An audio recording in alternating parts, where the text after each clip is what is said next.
ప్రభునామమున ప్రేమైన దేవుని బిడ్డలందరికీ శుభాభివందనములు తెలియజేస్తున్నాను.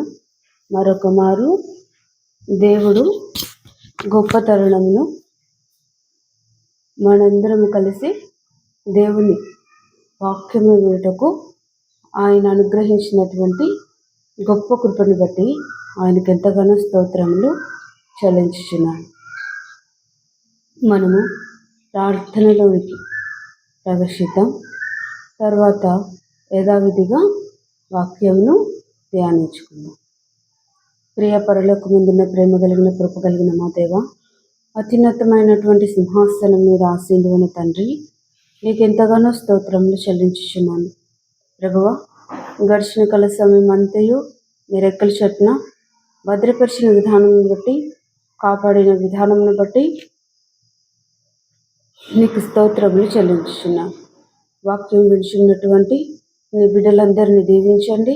బోధించుచున్నటువంటి నేను ప్రభువ బోధించి భ్రష్టురాలను కాకుండా అలాగుననే ప్రభువ వినుచున్నటువంటి నీ బిడ్డలకు గొప్ప ఆదరణగా ఈ వాక్యం ఉండేలాగున సహాయములు అనుగ్రహించుకుని ప్రార్థన చేస్తూ యేసయ్య అతి పరిశుద్ధ ఘనమైన నామములో అడిగి బ్రతిమాలి వేడుకొనిచున్నాను తండ్రి, ఆమేన్. ప్రభు అయిన దేవుని బిడ్డలందరికీ మరొక మారు దేవుని మహాశక్తి కలిగిన నామంలో శుభాభివందనములు తెలియజేస్తున్నాను. అయితే ఈరోజు మనము వాక్య ధ్యానంలోనికి వెళ్ళక మునుపు ఒక మాటను చదువుకుందాం. అది యోహాను సువార్త 15వ అధ్యాయము 1వ వచనమును మనము ధ్యానించుకుందాం. నేను నిజమైన ద్రాక్షవల్లిని, నా తండ్రి వ్యవసాయకుడు. మనందరం ఇప్పుడు కలిసి ఈ వచనమును ధ్యానించుకుందాం. నేను నిజమైన ద్రాక్షవల్లిని, నా తండ్రి వ్యవసాయకుడు. ప్రభువుని యెహోవా మనకిచ్చిన వాక్యం ఏమిటంటే, ఆయన నిజమైనటువంటి ద్రాక్షవల్లంట, ఆయన తండ్రి వ్యవసాయకుడంట. అయితే మనము తండ్రిని, కుమారుని, పరిశుద్ధాత్మను చూసుకున్నాం. అయితే తండ్రి ఎవరంటే యేసుక్రీస్తు ప్రభువారి యొక్క తండ్రి. కుమారుడు ఎవరంటే యేసుక్రీస్తు ప్రభువారు.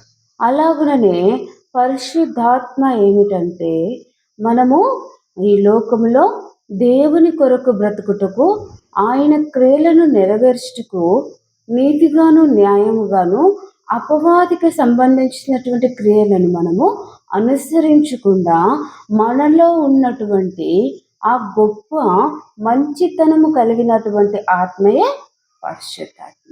అయితే ఇక్కడ ప్రభువైన యెహోవా ఏమి సెలవిచ్చుచున్నాడంటే, నేను నిజమైన ద్రాక్షవల్లిని, నా తండ్రి వ్యవసాయకుడు. ప్రభువైన యెహోవా నిజమైన ద్రాక్షవల్లంట. మరి ద్రాక్షవల్లి యొక్క లక్షణం ఏమిటంటే, అది ఎప్పుడును అంచెలంచెలుగా అభివృద్ధి పొందేటువంటి లక్షణము కలిగినది. అది ఎలాంటి లక్షణములు కలిగినదంటే, కొమ్మలు బహుగా వేయునిది. ఇంకా ఎలాంటి లక్షణము కలిగినదంటే, నీరు లేనప్పుడు త్వరితముగా ఎండిపోనిది. మరి ఇంకొక లక్షణం ఏమిటంటే, నీరును సమృద్ధిగా దానికి దయచేసినప్పుడు తీగలు తీగలు పెనవేసుకున్నటువంటి వృద్ధి కలిగిన స్వభావములోనికి ఈ ద్రాక్షవల్లి వచ్చుచున్నదంట. అయితే నేను నిజమైన ద్రాక్షవల్లిని యేసుక్రీస్తు ప్రభువారు చెప్తున్నారు. అయితే ఇటువంటి మంచి గుణములు కలిగినటువంటి ప్రభువైన యెహోవా సన్నిధికి మనము వచ్చి ఉన్నాము. ఇలాంటి గొప్ప దేవుణ్ణి మనము ప్రార్థన చేస్తూ ఆయనను కొలుచుచూ ఉన్నాము. అయితే ప్రభువైన యెహోవా ఏమి సెలవిచ్చుచున్నాడంటే, నేను నిజమైన ద్రాక్షవల్లిని. ఈ ద్రాక్షవల్లి గుణం ఏమిటంటే, అదెంతో తీపికరమైనది, అదెంతో రమ్యమైనటువంటిది. అయితే ఇప్పుడు మనము దీని ద్వారా నేర్చుకోవాల్సినది ఏంటంటే, మనమును దేవునిని ప్రభువైన వారిని పూజించుచున్నప్పుడు ఇలాంటి ఫలించే అభివృద్ధిలోనికి, నిశ్చలమైనటువంటి అభివృద్ధిలోనికి, జీవము కలిగినటువంటి అభివృద్ధిలోనికి, తీపి కలిగినటువంటి స్వభావంలోనికి రాబడిటయే ఈ నిజమైన ద్రాక్షవల్లి యొక్క గొప్ప లక్షణమై ఉంటుంది. అయితే ఈ నిజమైన ద్రాక్షవల్లి గురించి మనము ఇప్పుడు లేఖన భాగముల నుంచి తెలుసుకుందాము. దీని కొరకు మనము యోహాను సువార్త 15వ అధ్యాయము 1వ వచనమును ధ్యానించినాము కదా. ఇప్పుడు 2వ వచనమును ధ్యానిద్దాం. నాలో ఫలింపుని ప్రతి తీగను నేను తీసి పారవేయుదును. ప్రతి తీగె మరీ ఎక్కువగా ఫలించవలెనని పనికి రాని తీగలను త్రీసివేయును. నేను మీతో చెప్పిన మాటలను బట్టి మీరు ఇప్పుడు పవిత్రులై ఉన్నారు. నా యందు నిలిచి ఉండుడి, మీ యందు నేనును నిలిచి ఉందును. తీగ ద్రాక్షవల్లిలో నిలిచి ఉంటేనే గాని తనంతట తాను ఎలాగ ఫలింపదో, ద్రాక్షవల్లిని నేను, తీగలు మీరు. ఎవడు నా యందు నిలిచి ఉండునో, నేను ఎవని యందు నిలిచి ఉండునో వాడు బహుగా ఫలించును. నేను నాకు వేరుగా ఉండి మీరేమీ చేయలేరు. అయితే ఈ ఫలింపు కలిగినటువంటి స్వభావంలోనికి, ఈ ఫలింపు కలిగినటువంటి జీవితంలోనికి మనం రావాలంటే మనము దేవునిలో ఫలించాలంట. ఏంటంట? బేరింగ్ ఫ్రూట్ ఇన్ గాడ్ అంట. అయితే ఇప్పుడు నిజమైన ద్రాక్షవల్లిలో నిలిచి ఉండాలంటే ఇప్పుడు మనము తండ్రిని మహిమపరచాల్సిందిగా ఉంటుంది. దేవుణ్ణి మహిమపరచుట ఎలాగా? 5వ వచనం చూసుకున్నట్లయితే, ద్రాక్షవల్లిని నేను, తీగలు మీరు. ఎవడు నా యందు నిలిచి ఉండునో, ఎవని యందు నేను నిలిచి ఉండునో వాడు బహుగా ఫలించును. దేవుని యందు నిలిచి ఉన్నప్పుడు ఈ ఫలభరితమైనటువంటి జీవితంలోనికి మనము వచ్చే వారముగా ఉన్నాం. మరి దేవుని యందు నిలిచి ఉండటం అంటే ఏమిటి? ప్రతిరోజు ఆరాధనకు రావడం కాదు, ప్రతిరోజు దేవుని వాక్యమును చదవటము కాదు, ప్రతిరోజు ప్రార్థనలో పాల్గొనటం కాదు, గొప్ప గొప్ప సభలలో వెళ్ళటం కాదు, గొప్ప గొప్ప ప్రసంగాలు చేయటం కాదు, గొప్ప గొప్ప కార్యములు చేయటము కాదు. కానీ వీటన్నిటితో పాటు, అనగా ఇవన్నీ చేయవలనని ఉద్దేశమై ఉన్నది. దేవుడు మంచి కార్యములను మెచ్చుకొనుచున్నాడు. అయితే వీటన్నిటితో పాటు ఒక గొప్ప నిరీక్షణను మనము కలిగి ఉండాలంట. గొప్ప స్వభావమును మనము కలిగి ఉండాలంట. అదేమిటంటే నిజముగా దేవుని విశ్వసించటము, నిజముగా ఆయన యందు నిలిచి ఉండటము, నిజముగా దేవుని ఆజ్ఞలను పాటించటము, నిజముగా దేవునిలో ఫలించటము, నిజముగా మన ఆత్మను అభివృద్ధి పరుచుకునటము. ఈ నిజముగా నిజముగా నిజముగా ఏమిటంటే మనము అనేక మార్లు లోకంలో నటన చేసేవారుగా ఉంటాం. నటన అంటే మనము ఒక 2 ఉన్నప్పుడు, 3 ఉన్నప్పుడు, 10 మంది ఉన్నప్పుడు మంచివారుగాను, ఎవరు లేనప్పుడు మన నిజస్వరూపమైనటువంటి స్వభావంలో ఉంటాం. ఇలాంటివన్నీ కొన్నిసార్లు అపవాది లక్షణములు, సాతాను లక్షణములు. ఇవి ప్రతి ఒక్క జీవిలోను, ప్రతి ఒక్క మనిషిలోనూ ఉంటాయి. అయితే వీటిని కడుగుకొనుటకు, వీటిని తీసివేటుకొనుటకు, ఇలాంటి చెడు స్వభావములు కత్తిరించుకొనుటకు మన జీవితంలో దేవుని వాక్యం అనేది అభివృద్ధిని కలిగించుటకై కారణమై మన హృదయములో ఉండే మంచి ఆత్మకు, అనగా జీవమైన ఆత్మకు, యేసుక్రీస్తు యొక్క స్వభావముకు నీరు పోసేటువంటిదిగా ఈ వాక్యం ఉంటుంది. అందుకోసమే దేవుడైన యెహోవా సెలవిస్తున్నాడు, నేను నిజమైన ద్రాక్షవల్లిని. నిజమైన ద్రాక్షవల్లిలో ఉన్నప్పుడే మనము నిజమైనటువంటి తీగలుగా ఎదగబడతాము. నిజమైనటువంటి ప్రభు ప్రేమలోనికి రాబడబడుతాము. నిజమైనటువంటి స్వభావంలోనికి తేబడగలుగుతాము. అయితే కొన్నిసార్లు అపవాది మంచి నీళ్ళలో కూడా గురుగులను విత్తి వెళ్ళేదిగా ఉంటుందంట. అప్పుడు గురుగులు అంటే ఏమిటి? ఆ గురుగుల స్వభావం ఏమిటంటే ఈ లోకపు ఆశలు, ఈ లోకపు మాటలో, ఈ లోకపూరితమైనటువంటి జ్ఞానము, ఈ లోకపూరితమైనటువంటి స్వభావమును కలిగి ఉండటమే ఆ గురుగుల యొక్క లక్షణము. మరి లోకపూరితమైనటువంటి స్వభావములు అంటే ఏంటి? మరి లోకంలో మంచివారు లేరా? లోకంలో గొప్పవారు లేరా?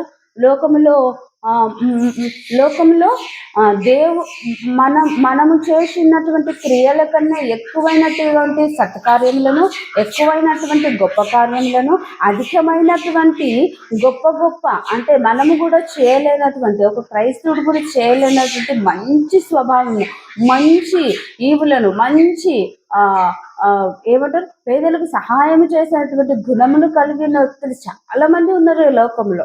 అయితే దేవుడు ఈ లోకరీత్యా అయినటువంటి జ్ఞానమును కలిగి ఉన్నప్పటికీ దేవుడు ఏమంటున్నా, నాలో నిలిచి ఉండాలి. దేవునిలో నిలిచి ఉన్నప్పుడు మనము చేసిన ప్రతి ఒక్క పని పరిశుద్ధముగా ఎంచబడుతుంది. మరి వారు పరిశుద్ధముగా లేరా అంటే దేవుడు చెప్తున్నాడు, ఎవరి క్రియల చొప్పున నేను వారికి ప్రతిఫలమునిచ్చేదను. వారు అన్యులలో ఉన్నారు కాబట్టి వారు మంచి పనులు చేస్తున్న కొద్ది దేవుడు వారిని వృద్ధిపరిచేవాడుగా. మనం క్రీస్తులో ఉండి మనం మంచి పనులు చేస్తున్నాము కాబట్టి మన ఆత్మని ఇంకా మనం అభివృద్ధిలోనికి తీసుకోవడానికి ఒక టీచర్ దగ్గరికి వెళ్ళినప్పుడు చూడండి, ఒక అబ్బాయి 99 మార్కులు తెచ్చుకున్నాడంటే ఎప్పుడూ ఆ అబ్బాయిని ఆ అమ్మాయిని టీచర్ మెచ్చుకోడు. ఇంకా ఒక్క మార్కు ఎందుకు తక్కువైంది అని ప్రశ్నిస్తాడు. 85 మార్కులు తెచ్చుకున్నామనుకో, ఎందుకు ఒక మార్కు తక్కువైందని ప్రశ్నించేవాడుగా ఉంటాడు. దాని అర్థం ఏమిటి? నువ్వు ఇంకా చదువుకోలేదని అర్థం కాదు, కానీ నీవు ఇంకా మెరుగైనటువంటి నైపుణ్యంలోనికి చేయబడుటయే ఆ ఉపాధ్యాయుడి యొక్క లక్షణమై ఉంటుంది.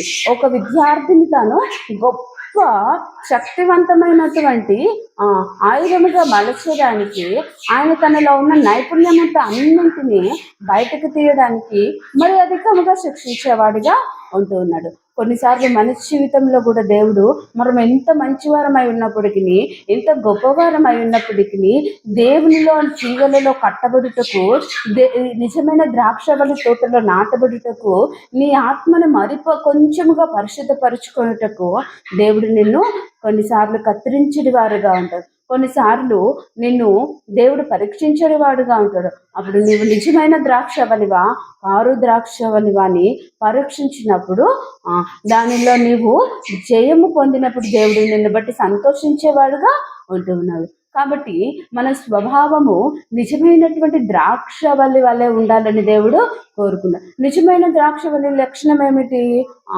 మనము యేసు ప్రభు వారిని చూసుకున్నప్పుడు కానాను విందులో ఏమైందంటే ద్రాక్షరసము అయిపోతూ వచ్చింది. ద్రాక్షరసము అట్టడుగుకు భాగమునకు వచ్చింది. అంతా అయిపోయిన తర్వాత అప్పుడు వారు వెతుక్కొనిచున్నారు, అయ్యో ద్రాక్షరసం అయిపోయింది, ద్రాక్షరసం అయిపోయింది, ద్రాక్షరసం అయిపోయింది. మరి ద్రాక్షరసం అయిపోయినప్పుడు నిజమైనటువంటి ద్రాక్ష పండ్లు ఉంటే తప్ప, లేకపోతే మనం ఇప్పుడు ఏం చేయాల్సి వస్తుంది? వాటిని కల్తీ చేయాల్సి వస్తుంది. అయితే దేవుడు ఏం చేశాడు? వాటిని నిజమైనటువంటి ద్రాక్షరసంలోనికి మారుస్తూ వచ్చాడు.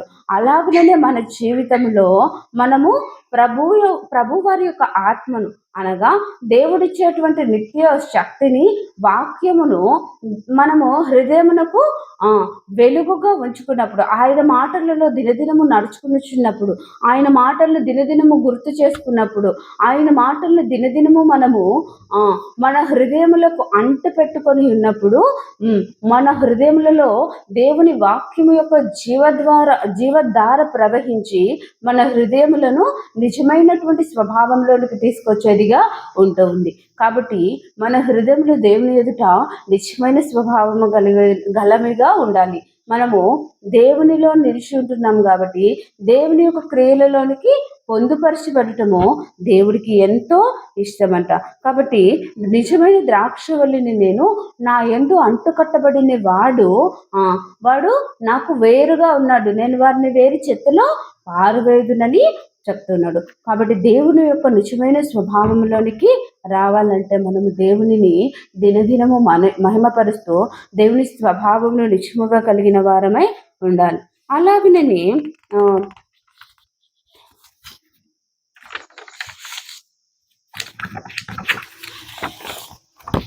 అలాగనే మనము ఇలాంటి స్వభావములలోకి వచ్చినప్పుడు ఆనందము, దీవెన, సమృద్ధి, సంతోషం అనేటువంటి స్వభావములను కలిగి ఉండేవారముగా ఉంటాం. నిజముగా ఈ ద్రాక్షవల్లి యొక్క స్వభావం ఏమిటంటే, దానిని మనము పుచ్చుకున్నప్పుడు అది మన హృదయమునకు, మనసుకు, శరీరముకు ఎంతో ఆనందమును తృప్తినిచ్చేదినటువంటిదిగా ఉంటుందంట. ఎంతో రుచికరమైనటువంటిదిగా ఉంటుందంట. అయితే దేవునిలో మన స్వభావము కూడా దేవుని పోలినదై ఉంటే, నిజమైనటువంటిదై ఉంటే, ఆ దేవుడు మన ఎడల ఇలాంటి ఆనందమును, సంతోషమును, సమృద్ధిని పొందేవాడుగా ఉంటాడు. అంత మాత్రమే కాదు, మనము దీని వలన దేవునిని మరి ఎక్కువగా గణపరచుటకు, మరి ఎక్కువగా మహిమపరచుటకు, ఆయనను మరి ఎక్కువగా ఫలించుటకు అభివృద్ధి మార్గములను దేవుడు మనకు కలుగజేసేవాడుగా ఉంటూ ఉన్నాడు. కాబట్టి మన జీవితంలో మనము సమృద్ధిలోనికి రావాలంటే, నిజమైనటువంటి ద్రాక్షవల్లిగా ఫలించాలంటే, మనము దేవుని స్వభావంలోనికి రావాలి, దేవునిలో అంటుకట్టబడాలి, దేవుని యొక్క తోటలోనికి రావడాలి. ముందుగా దేవుని యొక్క తోట ఏమిటంటే అది దేవుని యొక్క సన్నిధి. దేవునిలో నిలిచి ఉండటం ఏంటంటే ప్రతి దినము దేవుని వాక్యమును వినుట ద్వారా, ధ్యానించుట ద్వారా, వాక్యమును చదువుట ద్వారా మనము దేవునిలో వృద్ధి పొందుటయే. ప్రతి దినము వాక్యమును ధ్యానించిన వాడు అపవాది క్రియలకు చోటు ఇవ్వకుండా వాని హృదయమును కట్టుకునేవాడిగా అంటున్నాడు. అపవాది ఆలోచనలకు తావివ్వకుండా తన హృదయంను కట్టుకునేవాడిగా ఉంటున్నాడు. కొంతమంది దేవుని సన్నిధికి వస్తారు, మందిరానికి వస్తారు. అక్క, నా జీవితం ఇంతే అని చెప్తారు. నాకెంతో బాధాకరముగా ఉంటుంది ఆ మాట చెప్పినప్పుడు. నా జీవితం అంతే అక్క, ఇంకా నా జీవితం మారని దేవుని ఎదుటకు వచ్చినటువంటి మనుషులలో మారని స్వభావము అంటూ ఏది ఉండదన్నమాట. మారని మనసు అంటూ ఏదే ఉండదన్నమాట. కొన్నిసార్లు హృదయం కఠినమైనది ఉండవచ్చు. కొన్ని మనుషుల దగ్గర త్వరగా కరిగిపోయేటువంటి హృదయం ఉండొచ్చు. కొన్ని మనుషుల దగ్గర వెళుతున్న కొద్ది, వాక్యం బోధించుచున్న కొద్ది, వాక్యమును వినుచున్న కొద్ది దేవుని స్వభావంలోనికి రాబడేవారుగా ఉంటూ ఉన్నాడు. కాబట్టి మార్పు లేని విషయం అంటూ ఏది లేదు. నా జీవితం ఇంతే అని నువ్వెప్పుడు ఎవరివైనాను అనుకోవద్దు. నువ్వు అన్యునివైనాను అనుకోవద్దు, నువ్వు క్రీస్తులో ఉన్నను అనుకోవద్దు. నా జీవితం ఇంతే అని మన జీవితంలో మనం ఎప్పుడూ అనుకోకూడదు. మనమేమనుకోవాలంటే నా దేవుడు, నేను నమ్ముకున్నటువంటి దేవుడు నన్ను గొప్ప వ్యక్తిగా మార్చగలడు, గొప్పదానిగా మార్చగలడు, గొప్ప స్థితిలోనికి తీసుకురావగలడని నమ్మి ప్రార్థించాలి. మనము అనేక మార్లు ముందుకు వెళ్ళడానికి వెనక జరిగినటువంటి సంగతులను, వెనక అంటే మన గతంలో జరిగినటువంటి ఆలోచనలను, గతంలో జరిగినటువంటి ఆ యొక్క కొన్ని సంఘటనలను మర్చిపోయినటువంటి వారముగా ఉంటాము. కాబట్టి మన జీవితంలో మనము దేవునిలో అయినను, దేవునిలో లేకపోయి ముందుగా వెళ్ళాలన్నను, మనము అన్యులలో ఉన్నను, మనము విశ్వాసులుగా ఉన్నను, మనము అభివృద్ధిలోనికి రావాలంటే మనము గతమును మరిచి ముందు కొరకు మనము పరిగెత్తడి వారముగా ఉండాలి. కాబట్టి వెనుకకు వెళ్ళి మార్చలేని విషయంలోని దేవుడు మన దేవునిలోనికి వస్తే ఆయన నూతనమైనవిగా నీ ముందున్న రోజులను చేసి నిన్ను బహుగా అభివృద్ధిపరచగలడు, నిన్ను సంతృప్తిపరచగలడు. నీ హృదయముకు ఆనందకరమైన విషయంలో ఆయన దయచేయగలడు. ఏమి కోరుకుంటున్నావో ఆ విషయములన్నింటినీ దేవుడు దయచేయగలిగినటువంటి గొప్ప ఏమంటారు, గొప్ప శక్తి కలిగిన దేవుడు. కాబట్టి ఈ గొప్ప శక్తి కలిగినటువంటి దేవుడిని నీవెవరైనా సరే నమ్ముకున్నాను, నీ విశ్వాసమైనా సరే, నువ్వు ఎన్నోసార్లు నేను ప్రార్థించానక్క, ఎన్నోసార్లు నేను మొరుపెట్టానక్క అన్నా సరే, అనేక మంది భక్తుల జీవితంలో మనము జ్ఞాపకం చేసుకోవాలి. ఎలిజబెత్, జకర్యా, మనకు తెలుసు కదా. ఎలిజబెత్, జకర్యా వారు ఎంత గొప్ప దేవునికి యాచకులు. వారు ఇక్కడ యవ్వనకాల స్థితి నుండి వారి వృద్ధాప్యము వరకు దేవుని మందిరంలో యాచకత్వము చేస్తూనే ఉన్నారంట. అలాగనే విడువక మొరపెడుతూ ఉన్నారంట. అప్పుడు దేవుడు ఏం చేశాడు, ఒకానొక దినమున తన వృద్ధాప్యంలో ఎలిజబెత్ను దర్శిస్తూ వచ్చినాడు. అప్పుడు ఆమె గర్భవతిగా మార్చబడుతూ వచ్చింది. తన కోరిక అప్పుడు నెరవేర్చబడుతూ వచ్చింది. కాబట్టి ఏ విషయంలోనూ దేవుడు అన్యాయస్తుడు కాదు. మనకి ఇవ్వాల్సిన సమయం అందే మనము కోరుకున్న ప్రతి ఒక్క కోరికను తీర్చగలిగినటువంటి దేవుడు. మరి దేవుడు దయచేయాలంటే, దేవుడు ఇవ్వాలంటే మరి నీవు ఈ రోజు నుంచే మొరపెట్టాలి కదా, ఈ రోజు నుంచే దేవుడిని అడగాలి కదా, ఈ రోజు నుంచే దేవుని ఎదుట మోకాళ్ళని ప్రార్థించాలి కదా. నీవు పరీక్షకు వెళ్తున్నప్పుడు సిద్ధపాటు లేకపోతే అక్కడ పరీక్షలో ఏమి రాయగలుగుతాము?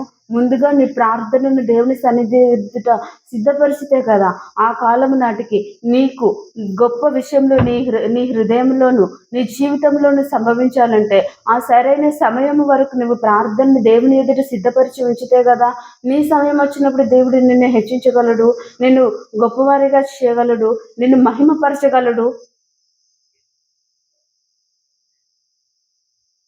కాబట్టి మనము కొన్ని విషయములలో దేవునిని గొప్పవారిగా అడిగడి వారముగా ఉండాలి. గొప్పవారిగా ఏమంటే ప్రార్థనలు దేవునిలో సిద్ధపరిచడి వారముగా ఉండాలి. కాబట్టి మనము సిద్ధపరిచినప్పుడు మన ప్రార్థన దేవుని ఎదుట సిద్ధపరిచినప్పుడు ఆయన మన జీవితంలో గొప్ప కార్యములు చేయగలరు. మరి సిద్ధపరచకపోతే దేవుడు గొప్ప కార్యములు చేయడాకంటే మన జీవితము సాగిపోవచ్చు ఉంటుంది. దేవుడు అన్యాయస్తుడు కాదు. ఎందుకంటే ఆయన మనకు జీవితమునిచ్చి దాన్ని మనం జీవించున్నప్పుడు సర్వసాధారణంగా కొనసాగేదే కదా. మనం దేవుని ఎదుట ముందుగా ప్రార్థనను సిద్ధపరిచి ఉంచితే మనము తగిన కాలంలో దేవునిలో అభివృద్ధి పొందటానికి ఆయన మనకు గొప్ప అవకాశాన్ని దారులనన్నీ తెరిచి గొప్ప స్థితిలో నిలవబెట్టేవాడిగా ఉంటున్నాడు. కాబట్టి అన్ని విషయంలో ప్రార్థన ప్రాముఖ్యమైనదిగా ఉంటుంది. నిజమైనటువంటి స్వభావము మరి ముఖ్యముగా ఈరోజు ప్రాముఖ్యమైనటువంటిదిగా ఉంటుంది. నిజమైన తోటలోనికి చేర్చబడాలి, నిజమైనటువంటి మొక్కలతో ఎదగాలి, నిజమైనటువంటి ద్రాక్షవల్లిలో అంటుకట్టబడాలి, నిజమైనటువంటి స్వభావంలోనికి రాబడాలి. నిజమైనటువంటిది యేసుక్రీస్తు ప్రభువారు నిజమైనటువంటి స్వభావము యేసుక్రీస్తు ప్రభువారు మనకు దయచేసినటువంటి రక్షణ, నిజమైన స్వభావము, నిజముగా దేవునిలో అంటకట్టబడుట, నిజముగా దేవుని సన్నిధిలో మనము ఆయన స్వభావముతో కూడా నడుచుకుంటే అంటుకట్టబడుట, దేవుని ఎదుట ప్రార్థించడం ద్వారా ఇలాంటి గొప్ప విషయములన్నింటిలోకి మనము చేర్చబడే వారిలాగా ఉన్నాము.